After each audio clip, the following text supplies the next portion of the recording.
So let's talk about what are the different types of millets that are available. Now, traditionally, there were more than 200 varieties of millets across the country. Many of them we are still discovering. The tribals are still growing millets in some regions that are currently being rediscovered. But not all of them have reached commercial proportions. The millets that are commercially available in the country right now are 9 types. These 9 types can broadly be categorized into 2 technical categories. They are known as major millets and minor millets. Now, the reasons why they were known as major and minor are manifold. Major, they were grown more widely in the country, they were used more, and the minor millets were grown in smaller pockets and smaller quantities. So the categorization of major and minor millet is one of the aspects is this, and then the second aspect is some differences between the major and minor millets as well. So in the major millets we have 3. These are finger millet. Finger millet is popularly known as Ragi, although Ragi is the Kannada name. In Hindi, finger millet is known as Madwa across the northern belt. So finger millet is one of the major millets. The second one is pearl millet or Bajra in Hindi. The third one is sorghum or Jowar in Hindi. So these 3 are major millets: Madwa, Bajra and Jowar. Major millets, they need basic cleaning, but they don't need to be dehulled before we consume them. So you can consume them they're there in the seed form. Now, they may not be easy to cook in the seed form, but we don't need to dehull or remove the outer hull before consuming this. So they can be directly ground into flours. You can sprout the major millets. You can pop them. There are many traditional versions of popped attas of these millets available in the Himalayas, in Karnataka. They have traditional names for these popped attas as well. Sprouted attas of these millets have traditionally been used as baby foods and weaning foods for younger children. These are the 3 that are the major millets: Bajra, Jowar and Ragi.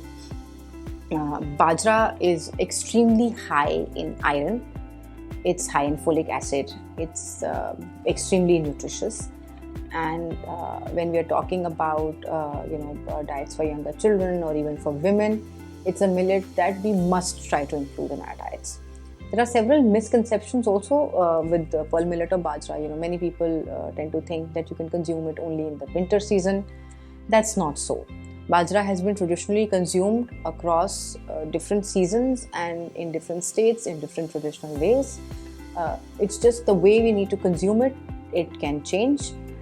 In the winters, it's consumed in the form of a roti or in khichdi in combination with other dals. In the summers, it's predominantly eaten in a fermented fashion. So there are traditional recipes of bajre ki dabadi, which is like a fermented drink, a fermented gruel made with bajre ka, coarsely ground bajra atta, which is had in Rajasthan. There's kambukur, which is had in Tamil Nadu, which is also a fermented bajra drink. So it's had in a fermented fashion in the summer. So that's one of the misconceptions. If you want to include bajra in your diet, it is very easily doable, and you can include it in the summer as well. So you can just change the way in which you consume it. And the second major millet is sorghum or jowar. It's extremely high in protein. Sorghum is also excellent for making fulkas or rotis. There's a bhakri that's traditionally made in Maharashtra with sorghum, and they roll out really lovely thin bhakris, and you don't need to add any wheat to it. So for making rotis, for baking purposes, sorghum is an excellent millet, and it is definitely a great addition to the diet if people, if you're looking for weight loss or a high protein grain to include. Sorghum is one of the flours, the atta form in which you can consume it. Then, of course, there is madwa or ragi, which is extremely high in calcium. So, no grain comes close to ragi or madwa when we are talking about calcium content. It is 344 mg of calcium per 100 grams in raw ragi. So, and our body's daily requirement, I think it ranges from 800 to 1200 depending on age and several other factors. So it's extremely high in calcium, and it's one of the foods that we must include in the diets of young children. And traditionally it has been included. So, children have, as weaning food, they in many regions across the country, they have been fed ragi in various forms. You should also include it in the diets of, we should include it in the diets of women, anybody who's, as opposed to popping those calcium pills, sprouted ragi or regular ragi flour is excellent for addressing those calcium needs of the body. And always nutrition from a natural source is better absorbed in the body as compared to other sources. The body takes what it needs and assimilates it better.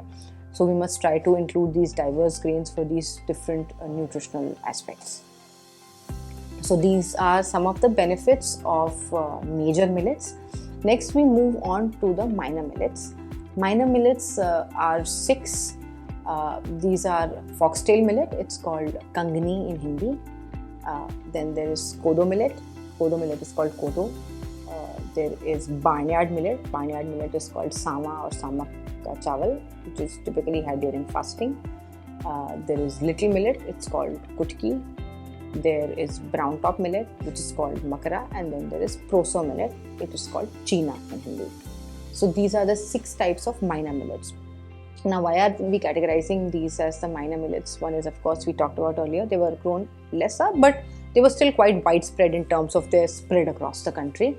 Also, these minor millets, they all need to be de-hulled before consumption.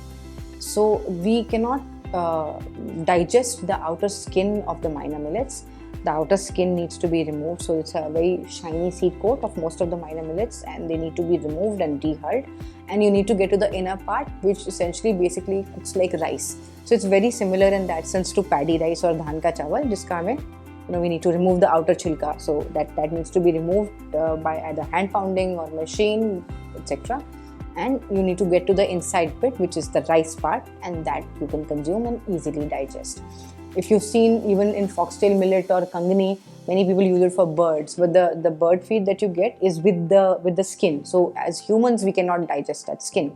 In fact, even birds cannot digest the skin. The ones who feed it to the birds, you will know that they eat what is inside and they leave the outer hull. So notice this the next time, if any of you have those little birds and you feed them Kangni or Foxtail Millet, they don't eat the hull. They eat only what is inside. So that's they know that they can only digest that.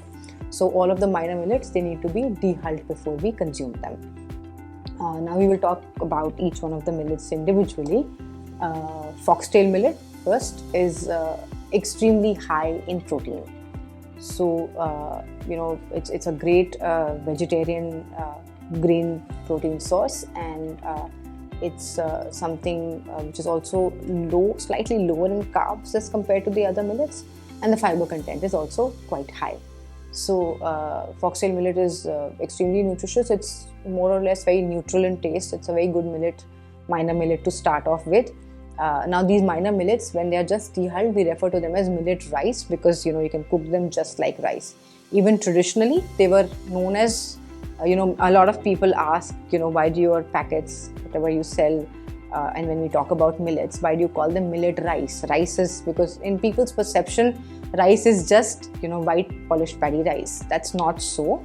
Paddy rice was also known as paddy rice or dhan ka chawal, and the millets were known as samak ka chawal, or in Kannada, Foxtail millet is called navne. So it used to be called navne annam. So annam is rice.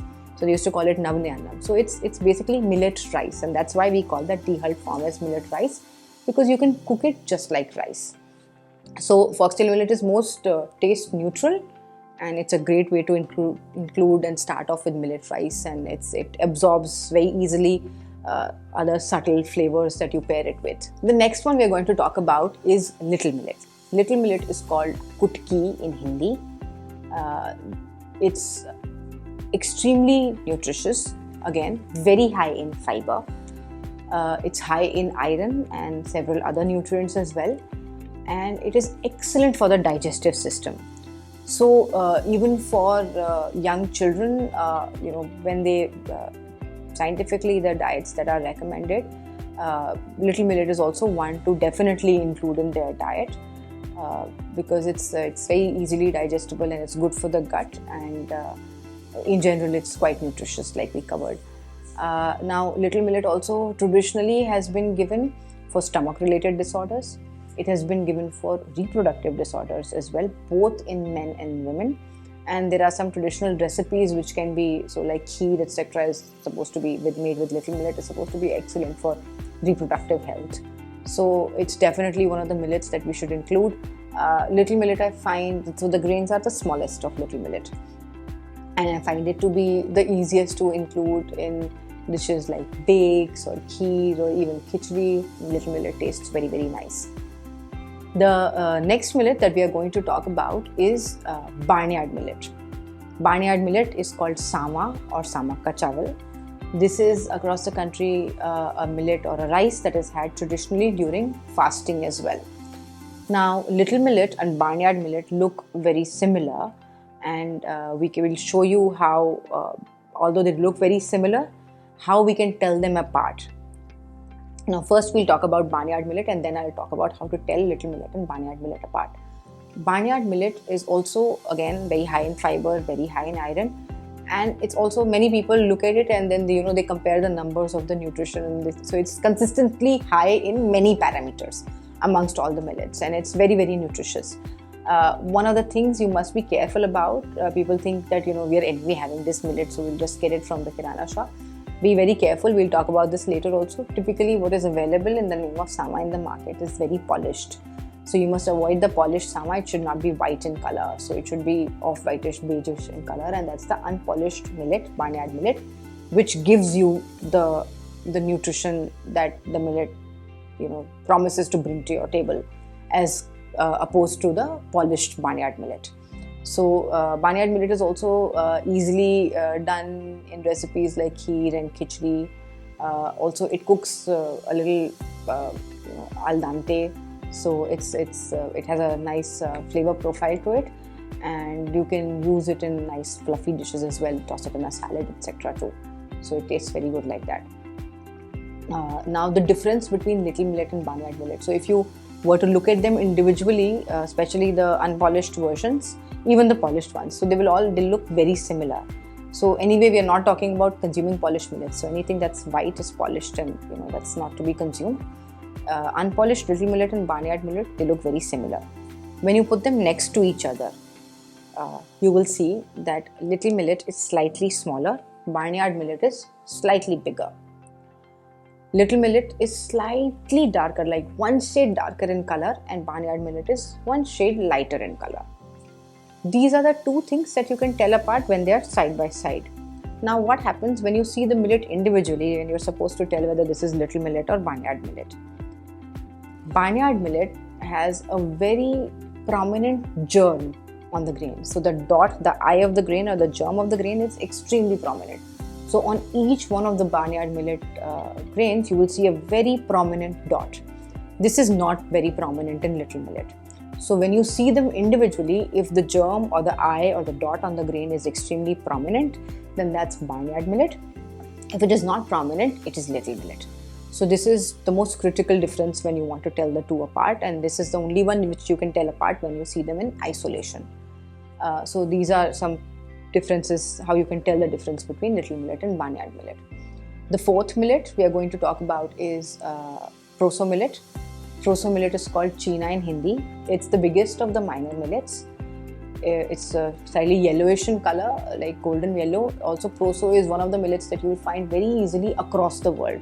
So whether you're in Europe or you're in the US and Canada, Proso, so whatever they sell in the name of just millet is Proso millet. So golden Proso millet is what they sell across the world.